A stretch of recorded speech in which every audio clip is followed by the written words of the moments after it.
Alright, well, some people expressed interest in seeing a little bit about the Fargo restoration journey here on its own channel, so here we are with the very first step of making it not broken down anymore, a carburetor replacement.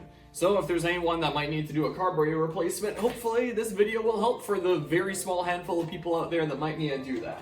So the carburetor is a thing that injects fuel into the engine. Modern vehicles don't really use that anymore, they just use direct fuel injection systems. But if you have a vehicle like this and it's not rat rodded, it is going to be using a carburetor. So late last year, after it was my daily driver for about a month, I filled it up on gas for what I figured would be the last time of the year, since I wouldn't take it out for winter because, you know, the heavy winters that we have here in Alberta, I'm not going to take this out in the snow. I filled it up on fuel thinking, hey, I'll get another couple weeks out of it in the beginning of October, September. I think it was the beginning of September there that I filled it up with fuel. I parked it in the garage at home, and then the next day, the whole garage smelled like gas. I was like, what the heck is going on with that? So, looked under the hood, checked it out a bit. I believe I have the part here. Yeah, this would be it here. The carburetor was cracked. So, that's not really something that you want to be cracked. You can see the piece right now is just completely fallen off. So at the time, we just kind of glued it back on there and transported it here, where I can chill out here, broken down for the winter, and it was it didn't sound very good, it didn't sound very healthy, it sounded like it was sucking in a lot of air, and it's also a fire hazard, you don't really want it to be leaking fuel, that's not a very good thing. So, it needed a replacement. So it is currently May 19th. This thing's been broken down since the beginning of September last year. And I wasn't going to take it out during winter anyway, so I had time, but it still kind of sucks to be broken down, and I wish that I could have gotten it on the road earlier. So I invested about $450 Canadian trying to fix up my current carburetor. You can see I have carburetor parts everywhere now with other carburetors I picked up that I tried to Frankenstein into one functional carburetor, which is currently covered by this cloth so that no bugs like crawl into my engine while this is on there. I'm leaving it be. And I cleaned it up a lot, I made it pretty shiny, and it still leaks in different places. Let me just put this cloth off to the side here. So it leaks a little bit out the top here and the bowl. And the reason for that, I heard from after I couldn't quite seem to Frankenstein it quite right after I got a mechanic to do so. He told me that these parts here are actually a little bit warped, so they don't quite seal properly here. So yeah, that doesn't quite work all that right. And then I don't know if I can get my camera down there when it's on this wacky tripod thingamabob, but this here, the throttle body, the bushing here that kind of fills this slot to make it so that nothing can leak out the front, doesn't seem to work quite right, and it leaks out the front. So yeah, this is not really going to work without it being a fire hazard. I have fired this up with this carburetor on, but that's this is not gonna work. So after investing $450 Canadian trying to find a cheaper alternative to just fix up my current one and play around with a whole bunch of carburetor parts here, I just shelled out $850 USD at Mopar Pro to get a nice fully rebuilt one specifically for my truck. Despite how much I cleaned up that one that's currently on there, this is way shinier. So hopefully this will just be a plug and play kind of thing, but we'll see. So today we are going to go through a carb uninstallation and reinstallation. And in my testing here of trying to get this thing to work, I've uninstalled this thing so many times. One thing that I am a little bit concerned about is I do hope that the connection for the fuel bowl will be exactly the same and I can use the old school glass bowl fuel filter here. If not, I'll just use a $20 Napa fuel filter that I got last year as like a temporary measure. So yeah, let's go through the different things here. I believe I have most of my tools laid out on the side here. I do indeed. These clamps, I usually have one on either side. I think I tried to yank this out of here and I couldn't quite. So I wonder what the best way to get this fuel bowl off actually is. You can also see it's filled with fuel. Because sometimes when I uninstall the carburetor, if I assume this is going to be the one that I'm keeping, then I just leave the fuel bowl on there and just unattach the fuel line over here. Don't know why it's in so dang tight. But I'm going to need to put that fuel bowl onto another carb. So I need to find the right wrench here. That is surely in my little pile of tools that I was actively using. Yeah, it is. I'm gonna turn the whole fuel bowl like that. And it should just kind of rotate in this little rubber tube. Unfortunately, the original fuel line that was in here isn't here anymore. A previous owner must have replaced it with this new copper line. So I have a little bit of an improvised setup here of this goes into this rubber hose that get clamped on, and then it goes into the fuel filter and through. So it's a little bit awkward, but it's done the trick for me. So yeah, it's not like this is rotating in a socket. I shouldn't be tightening or loosening it. I should hopefully just be loosening this from the actual carb here. I hope I have some Teflon tape here. I'm just now realizing I might not have here. That would be important to have to try and seal in the moisture, the fuel, a little bit. And you can see a little bit of it is draining out, might be going back down the fuel line. So let's just take this off. There we go. Then can I just, where's my clamp? If I can just move it over, there we go. Now I can see a little bit better. See if I can just pull out this fuel bowl, maybe, or not. I guess I don't really have to. Maybe I can just screw it right into the other carb here. Probably gonna have to take out this little attachment here and put it into the new one. Let's see here. Because this wasn't working, I didn't fully attach the choke line here. So that should be pretty easy to take out because it's not even fully attached because I was just testing things out here. But normally, you would have, I guess I can show it on the new one here. Or no, I can just show it on the actual parts that is here. Normally, you would have a screw and the square screwy in thing where the screw goes through there in the front, goes through here, and it screws into the back here, and that'll just hold your choke line in place. But while I was just testing out to see if this thing worked at all, I didn't really need to properly attach that, so I didn't. But I am going to need to take the choke line out of there. So going to need to undo this screw here, because this little metal line going through is the choke that goes to the dash. That's how we control this top plate right here that controls how much air our engine is getting, how much we want to choke it. Now every vehicle nowadays would just have an automatic choke. So probably maybe try to wedge this open a little bit more. There we go, get the choke line out of there. So I'm gonna have to attach that to the new carb. I need a little wrench to take out the vacuum line here. Is it this size? Oh, it looks like.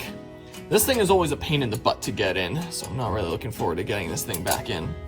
I mean, I'm gonna say maybe it'll work easier on the new carb, but it won't because it's gonna have to go into the same attachment because it doesn't look like the new carb has that. So I'm gonna need to take it off of this one and attach it in.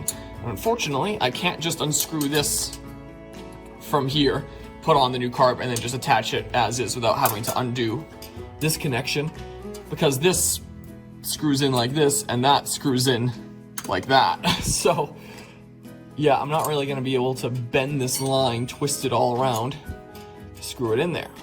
So there is an order to these things. So let's take out the vacuum line, and the vacuum line here is important because one, it powers the windshield wipers, which maybe I'll do a dedicated video on one day discussing how the heck the windshield wipers work, because yeah, they don't use any electricity, they use the vacuum generated by the engine.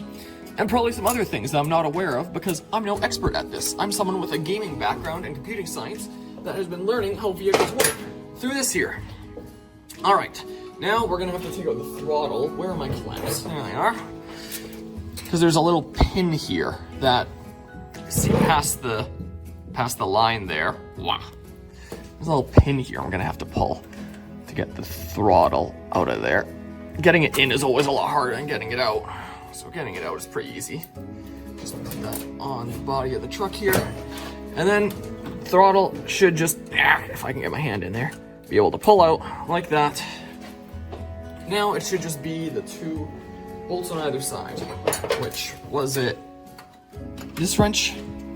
Oh yeah, there we go.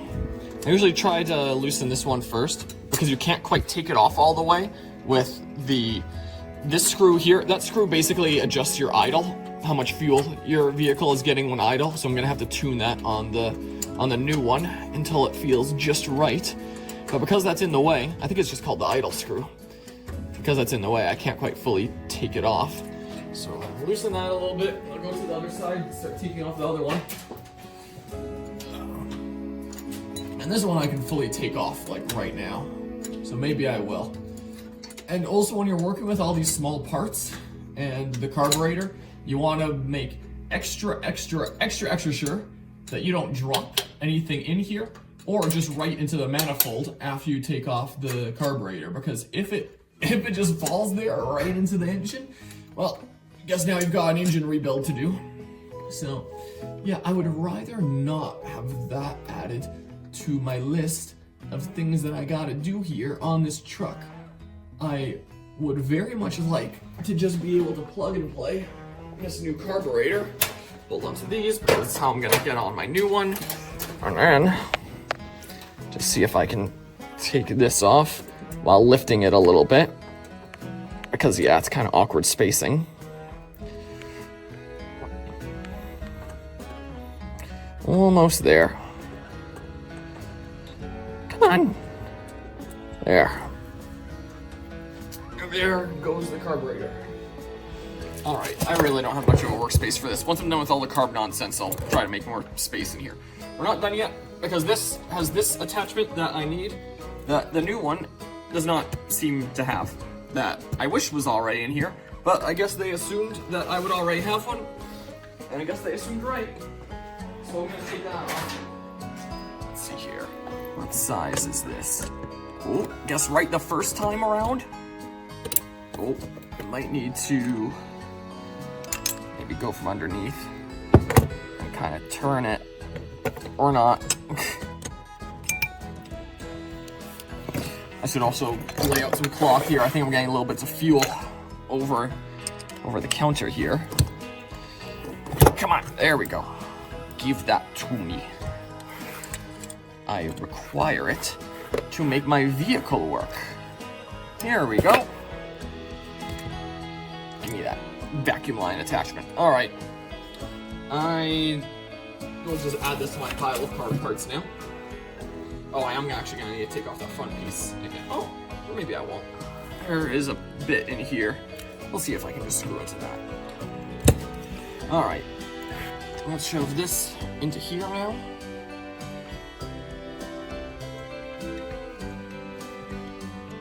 Yeah, definitely going to need to use the wrench here, because that is getting pretty hard.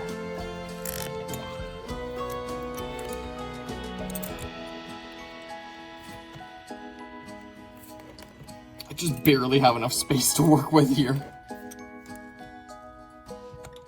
I'm gonna want to make sure that's pointing upwards, because that's the way that my vacuum line goes. And if I do want to drive my truck today, I'm gonna need this to work, because it is currently raining. Oh, it's starting to get pretty tight. But yeah, I want to make sure that it can get a good vacuum in there. Alright, it's not in all the way, but it's pretty tight. Yeah, something like that, because that's pretty tight in there. That's it, that's good.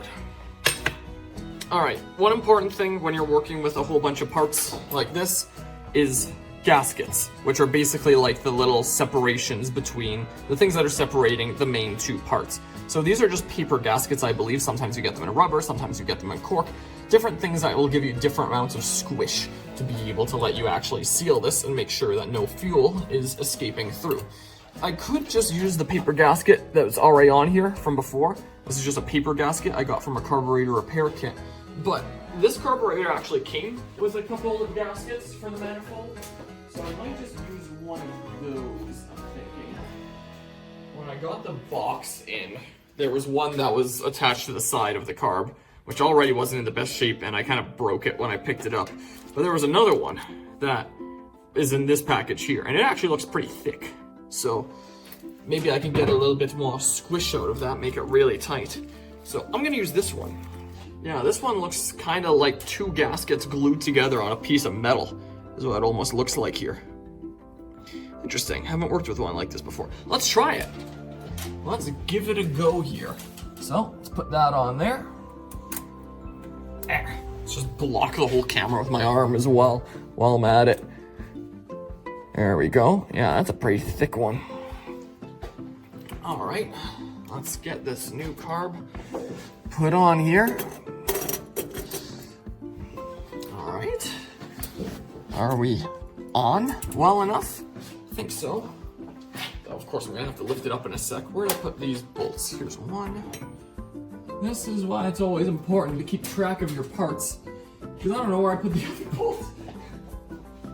Oh, I put it on the counter right next to where I was laying out the carb. Holy crap. That would have been really embarrassing. Usually what I like to do is I like to use these little metallic containers here, which are magnetized. I can stick them onto the truck. So there's the part for the choke on the old carburetor. This one has its own, so I don't really need to use these. So I should have just put my bolts in that, stuck it onto the side of the truck, but oh well. Next time. Here. Yeah, lift that up a little bit and start screwing that on. I'll try to make it really, really tight to try and get a lot of squish in that gasket. But I'm not going to try and tighten it so much that it'll be like impossible to ever get off again. Don't want to do that, or to the point that I'd be worried about damaging the threads. Because that would not be very good now, would it? Man, the carb looks significantly shinier than the things I'm screwing onto it. I might need to use a different attachment here now. Or just take off this from my old carb and slap it on here. And then maybe, much like a Bethesda game, it just works. Hopefully. I hope it just works. I'm tired of this thing being broken down. That is way too small. What the heck am I even thinking?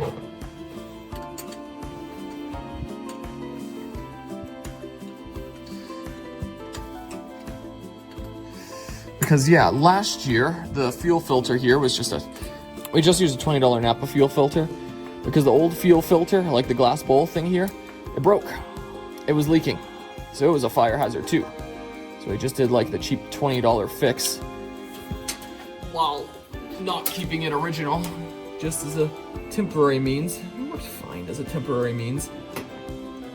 And on the glass bowl fuel filter here, it was the top part, like the metal here, that was leaking. But the bowl itself was still just fine, like the actual glass bowl. So at a swap meet, I saw a whole bunch of old fuel filters, almost none of which had a glass bowl. Whoa, just the same metal part on the top. And the guy that was selling them is the one that did the appraisal on this vehicle. So he was like, oh yeah, you already paid me a whole bunch of money for that. See any fuel filters you think will work for your truck, take it.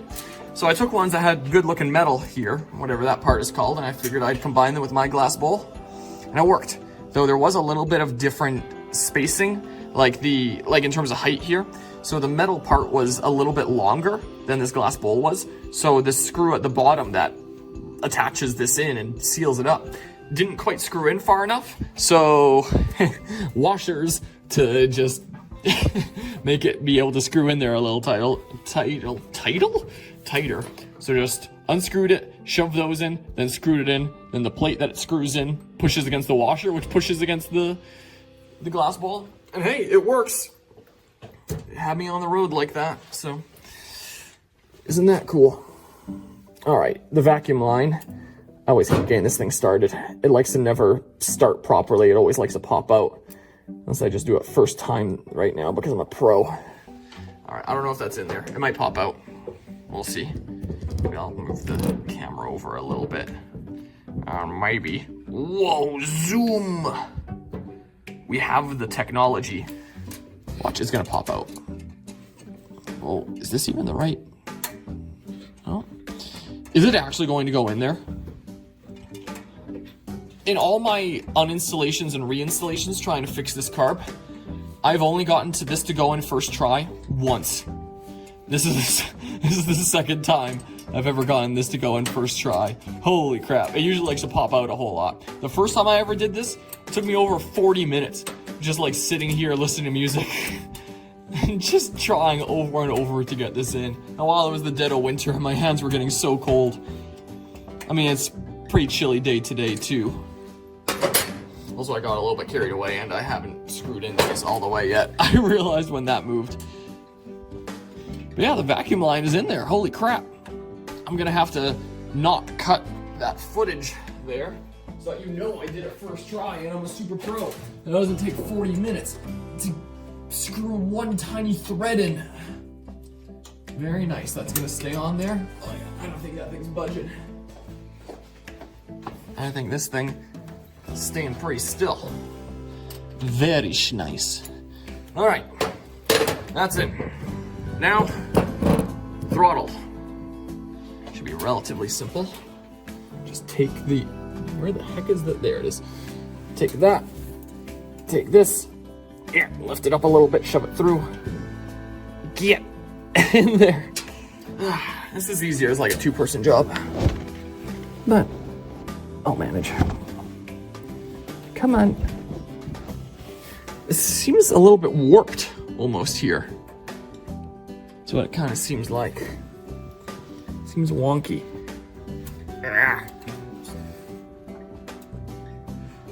Why isn't this going through?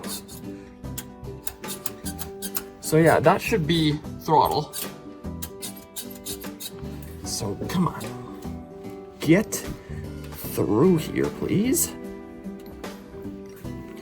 It'd be very nice if you could get through. Why am I struggling to get that through there? Never had this struggle on the old one. Maybe this one is a slightly warped. Because yeah, this is what the pedal controls. The gas pedal. And it needs to go through here to control the carburetor. Yeah. It's not going through there. It does not seem to want to go through. I bend this out a little bit. Maybe. A little bit of an awkward angle with all the other stuff here. Oh, I can lift it up a little bit and then get a grip on it. Wish I had some thinner pliers, like some needle nose pliers or something here. Would be quite nice in this very situation. Oh. Bend it just out. Ooh, let's bend this just a little bit outward. Because I don't think we're getting through this as is. That might make it a little easier. Maybe. All right, the throttle is here. I have to lift it up a little bit. Maybe I can, ooh, kind of shake it through like that. What a pro. All right, where's my pin? Pin. I'm sure it stays in there. I kind of hate getting this pin through there. The pin just looks like this. Use your imagination, it's not gonna focus. I kind of hate getting it through. Try to have these two ends be as close together as possible. That might be as good as it's getting. I might have just made it worse. Whatever. I need my trouble light. I can't see shit. Pass that through over here. Let's see here. Yeah, so you can just see the hole there. Might help if I zoom in. You can see hole in the side there. But I gotta shove this pin through. Or else my throttle might just stop working in the middle of driving. Yeah, these two ends are a little bit too separated. Gotta press them in a little bit closer. Stay, darn you. So get through here, please. There we go, that's through. Now I need to actually bend them out so that this thing stays, which is kind of the harder part. Maybe I only need to bend one out because as I kept on accidentally adjusting it with my face, the camera, yeah, that top one, I don't know how much I'm gonna be able to bend it upward. I can try a little bit. It looks like I can a smidge. Yeah, I don't know if that's happening. But the bottom one is bent down. That pin's not going anywhere. Someone opens my hood and pulls it out. All right, choke. Whoa, this thing is not tight, is it? That's a little stand. Oh, there we go. All right, so now to get the choke in there, I'm going to have to take this screw out and kind of hold on to the square part at the back that screws into. Wow. And it looks like you can freely rotate at the back. That's not the way that it worked on my old carb. I'm gonna have to really hold this thing still. Ow. Ow. Yeah, it just rotates freely at the back. Huh. Well, that sucks. Can I clamp onto it? Oh, uh-huh. You stay put now. Oh, is it still on there? Nope, sure is not. Please. Please loosen. Ugh.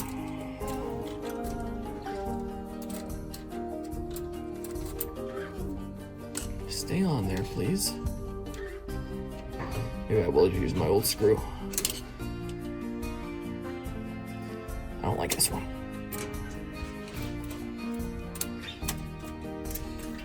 What the heck is going on? I don't know if I'm getting this any looser. Maybe if I hold it up so that it catches on top, then I unscrew. No, it just pushes itself free. No, I can't quite seem to do that. Why? When your truck's been down for a while, you need to pour it a little bit of a cold one.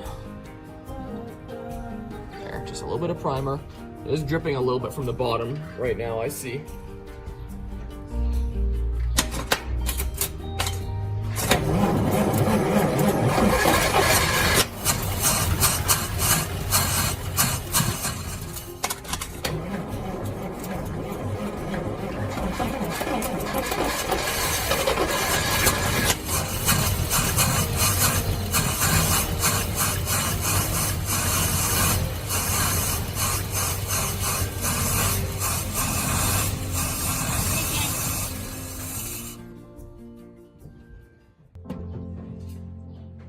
That's the same spot the old one leaked from.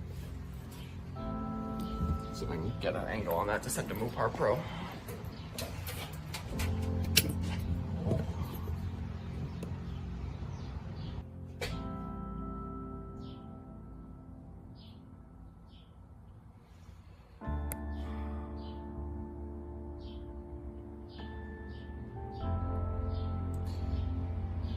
Seems pretty wet around the top here.